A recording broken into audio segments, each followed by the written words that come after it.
Because they tried this and that and this and that. Because the people who are saying to his financing his lifestyle, ask them the question, do you love Nelson Mandela? The answer is going to be yes.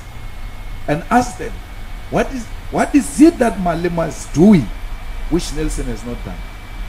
Nelson stayed in Houghton from prison. I don't stay in Sandton from prison.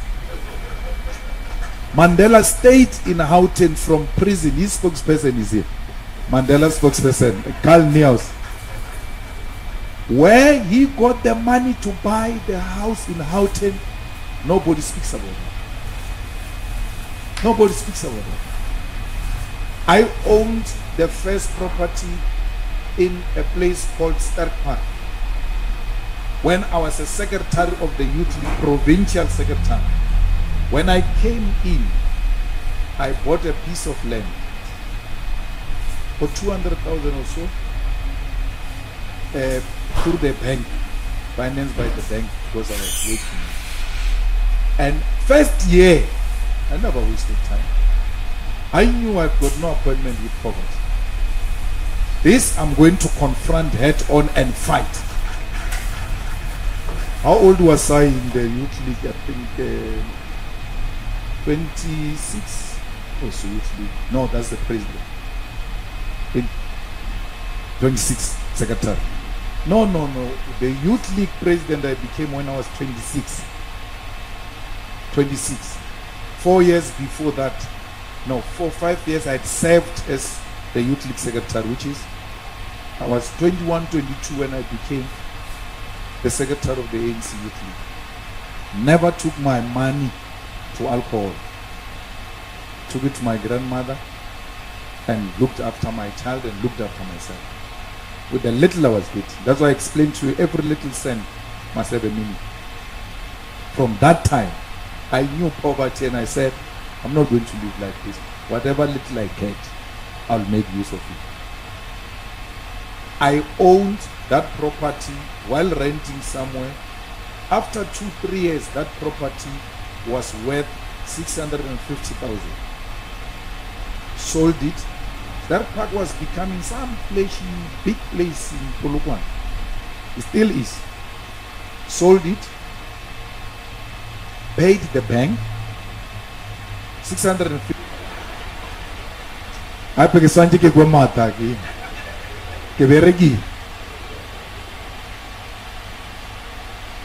From there, I worked, serviced that bond. Then bought a house in Sandton when I became the president of the Youth League. How? Then I was financed by APSA. The first one I was financed by Nedbank. At least not yet. The second one I don't remember who financed me. And then this one of Sandton, I'm sure I was financed by APSA. All kinds of ANC leaders you could think of gathered in that house. It was just an ordinary house of 3 bedrooms, 1 in-suite and the rest 3 bedrooms, and then there's a common bathroom. Any leader of the ANC you can think of was there. And they were like, hey man, you know when we sleep, the problem is that we meet each other in the morning to the bathrooms. We need to renovate business. They all brought money together. Remember, I'm too young, I'm 26. They brought the money together themselves and then demolished my house and started building a house there. It was built, that house, by ANC leaders, not me. Not me. That bond I'm telling you about, I'm still paying it now. So I can account for everything of mine.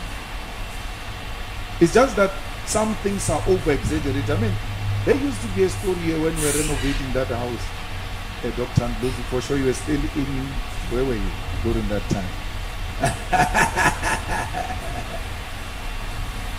They were saying in that house there is a bank.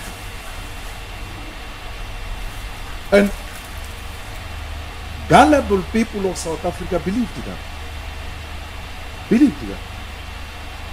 That this guy is building a huge house with a bank. And this banker goes this way, is going to come out from the airport. And I'm like, then SARS came. And SARS said, hey, my guy, what is this renovation you're doing here? Huh? It's not me. It's these guys, but they're doing it for you. Whatever happens, it's you who's going to benefit from this. You owe us. So I declared donations. I went to them. I said, remember that money you brought there to build that house? It's causing me trouble. Here's the tax bill. Must pay. You have to pay. So these old people around me have always taken care of me, because I was in the youth league, I was in COSAS. I grew up in the eyes of these guys. So there's nothing. That's why I speak the way I speak. That's why I do whatever I do, because I'm not scared anyone can come with some skeleton and say, yeah, we finish you off. They tried that when I was a baby. They won't do it now. Now SARS send a letter. I will not miss it by a second. Because I know SARS is a weapon that can be used to destroy you by your political opponent. So making you to be compliant. This. No. SARS has got a law. You pay now and argue later. Where will you pay? Where will you get the money? They use that then to destroy you. Because it's pay now, argue later. They destroy you. There will never be an argument later, because that is court. That is court. Then they auctioned my house because these guys couldn't raise the money and all of that. Auctioned it live on television. I'm the only person whose houses were auctioned live on television. Trying to humiliate me.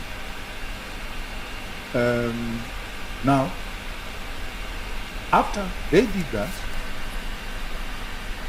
a person goes and buy that house in public, right? They say, no, he's sent by me. I don't remember that. And now I start investigating. Why did he say I sent this guy? This guy comes from Seychelles. What a coincidence. They're like, I've never met the guy, he even passed on. Never met him, but he was sent by me to go and buy them. And people believed that this guy can go with 3 million and give this guy to go and buy that house. And people of South Africa are like, no man. What do you mean? So they tried with all of those things of lifestyle audit. Mashaba says you must do lifestyle audit. SARS conduct lifestyle audit on everyone. They don't even care about whether you agree or not. They just send you a questionnaire and say, yeah, answer all of this. And if you don't make sense, they come for you. So we don't need Mashaba's lifestyle audit. We've got institutional mechanisms already to do that. My brother, the property in Sante, I'm even shocked you're saying it's owned by Afrikaners, because I thought it was the Jewish people who make the property available in public. You go and make a bid, and then you sign offer to purchase. Once they discover it's you, black men, they cancel and withdraw that thing. It will circulate like they withdraw it a bit, and then they come back again until there is a right person to buy it. Now you say you've got 10 million, you sign the offer to purchase, they start investigating, they're like, okay, you can get 10 million this one. Remember, these are the people who own banks. They've got access to all our finances. They say, no, you can get 10. No, there's a real owner. But they know you can afford 60. So what I said about Soweto, they use money to keep racism in property because they know black people cannot afford. That's why I'm saying let's take this land. And because this is the idling land, you want to use it. A man says, no, you can't until you give me 60 million. We have to take that land, so you come to us and say, this thing makes sense. You say, no, go and build it. There's no problem. This person has got a purpose to use this land for. When you have been idling with this land forever. So the land expropriation is inspired by those things that you guys want to farm, want to be property developers. The land is more expensive than the property itself that stand on that land. I mean, to get a land in Sandton is very difficult and is done deliberately through money to keep people out of Sandton. I don't know. You said the farm is that in Mpumalanga? Yeah, I think it's in Mpumalanga. So we may want to ask Colin to make a follow-up on this one of pigs, because I'm also in farming. So what they do in Limpopo, they used to give us the Nguni females, and then maybe 10, and then give you one male and leave you for a particular